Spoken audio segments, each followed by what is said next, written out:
We're on a Colleen Hoover roll tonight, I guess. Hey guys, it's Sam. Welcome back to Book It. We are going to continue right along with Colleen Hoover, and we are going to discuss Too Late by her. Now, this is one of her darker, this is probably the darkest book I've ever read by her.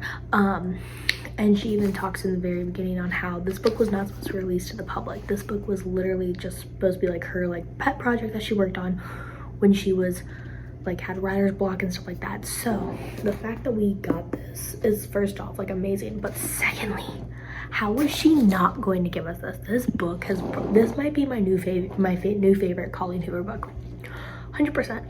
So it is really, really, really dark. So before I move on with this video, I want to give the trigger warnings for you, for me, for anyone watching. Foul language, sexual scenes, murder, sexual assault, drug use, drug language. If that's not for you, click on a different video maybe. I have a bunch of other videos that are super happy, upbeat, but we're gonna go ahead and start. So this follows the story of Carter and Sloan, and this is like a freaking roller coaster. Okay, so not Carter. Sloan is in a relationship with Asa, that's what I call him, who's a big time drug dealer on their college campus, basically a terrible person overall. Carter is a new guy that's now working with Asa, but is also in a Spanish class with Sloan.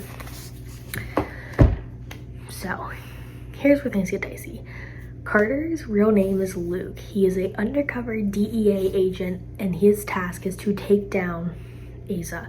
His partner's name is Ryan, also known in the book as Dalton, and their job was basically to infiltrate the dealer, learn learn what's going on, build a case, and then finally arrest him. So Asa and Sloan have been together for a year or two-ish. She originally did leave him because she's not into the drugs, the party, and stuff like he is, but she ended up coming back. So Sloan has a brother with mental disabilities where he has to be in a special home that is able to take care of him since she is still in college and cannot pay for that. When she did leave, she got a letter from the place that was hey, you haven't made payments, we're gonna have to release your brother. She panicked, went back to Asa, and he was like, girl, I got you. So basically she's with this terrible person because she kind of has to be she's I need to provide for my brother because she doesn't have a mom or dad or anything, and Asa's the only one that can do that because of his dirty money. Terrible person. Anyway, Asa has this weird fascination with Sloan. He literally goes out and has sex with different women every single night, and he's always doing these really gross things, yet he won't let anyone God forbid her look at somebody. He will freak the hell out. So literally this fascination sucks the person. Okay. Also Asa has some serious daddy issues that he definitely needs to address, and he never does. This book got me so heated on the beach. I was literally sitting on the beach trying to read it, and I was getting so mad because I hated the character so much. That's how you know that she's a good writer. So the story follows Sloan, how she wants to kind of get out on her own, but she can't because she's kind of being held back by Asa. And then she meets Luke, Carter, whatever, and they start to kind of fall in love, but she's off limits, and he's trying to do his job, so he's trying not to get too entangled with her life, but also he really cares about her. And as they get to know each other more, he realizes wow, this guy treats her like shit, plus she deserves way better.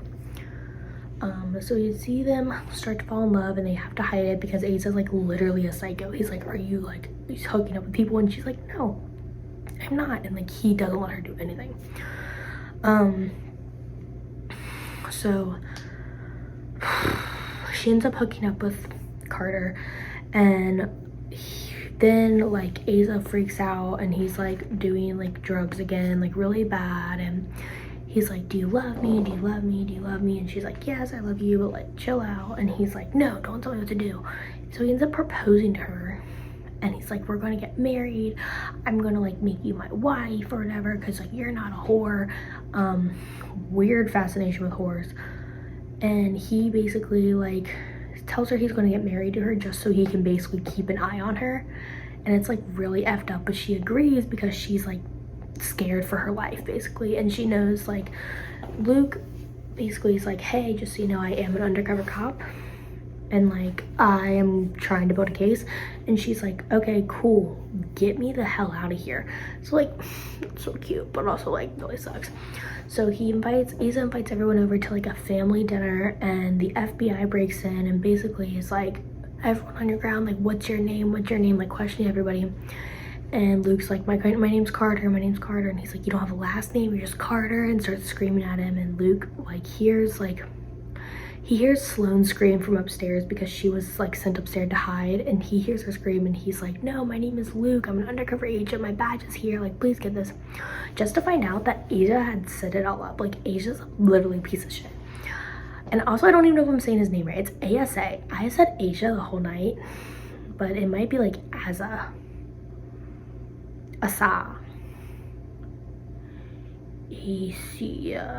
whatever. I'm gonna call him Asia.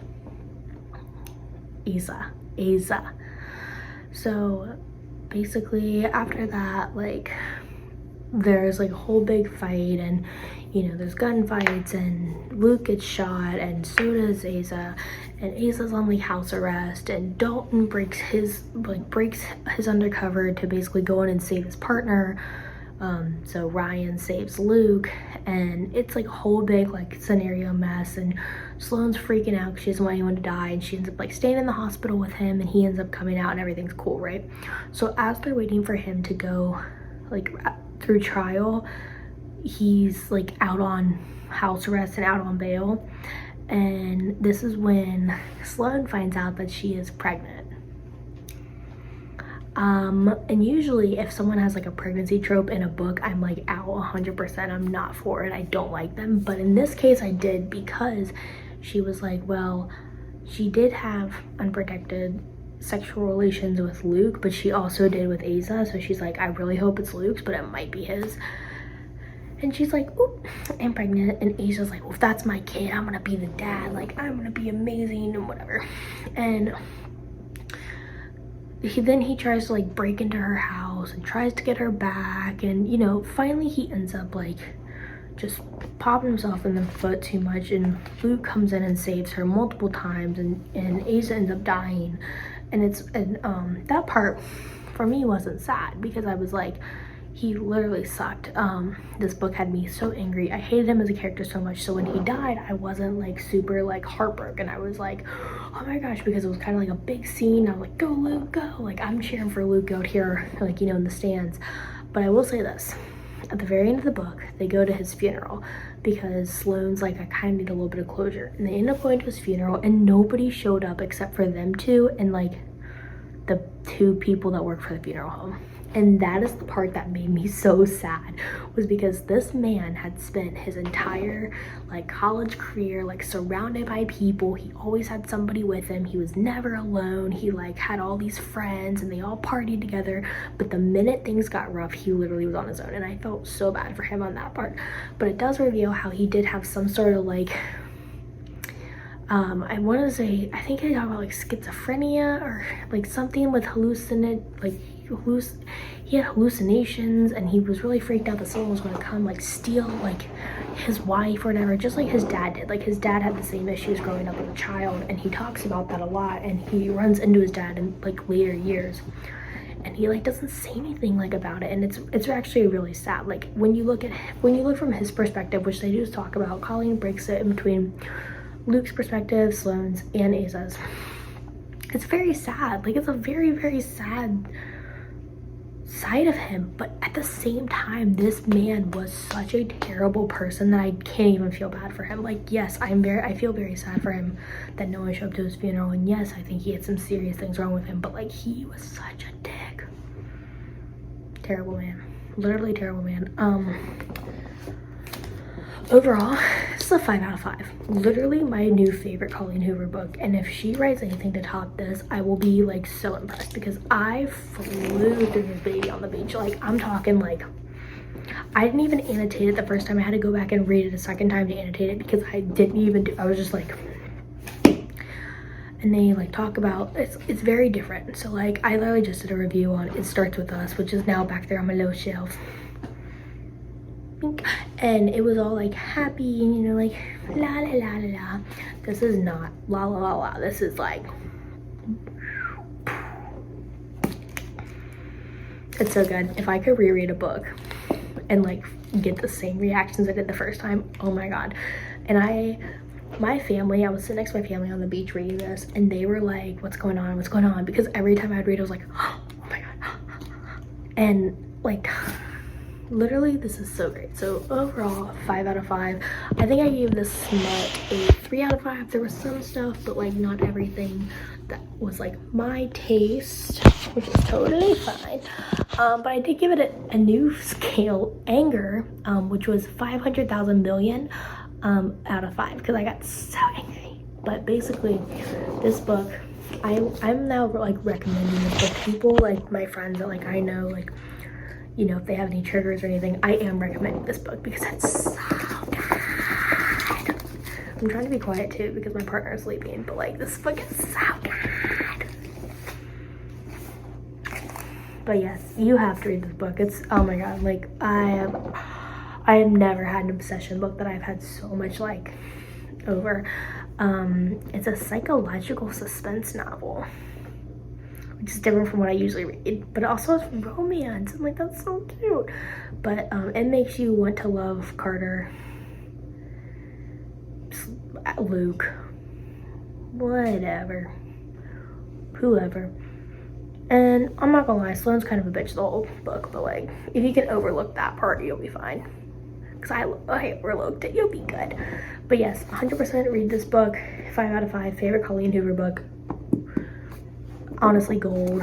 And that's it for this one. Make sure you like and subscribe. It helps me out so much more than you actually think it does.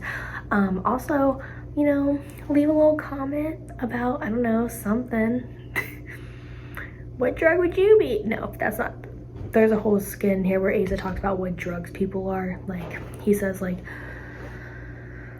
Dalton's coke, because you never want to like, he's always going and you never want to like stop. And like he says that Luke is LSD because you never know where that man is and he's just wild and unpredictable or something like that. It's a whole big thing. But no, please let me know if you've read this book or what you think about it or anything at all. It's so good. Okay, I'm done fangirling over the book. But if you think this was a lot, wait till I start fangirling over some of these books I have up here. But no, that's it for today. Well, that's it for this video. I have like 2 more to film, so you'll see me and my LSU Tigers hoodie filming 2 more, and you'll be like, oh my god, she filmed those the same day. Yes, I did, because I finally had the minute to sit down. But thank you so much for watching, and until next time, bye.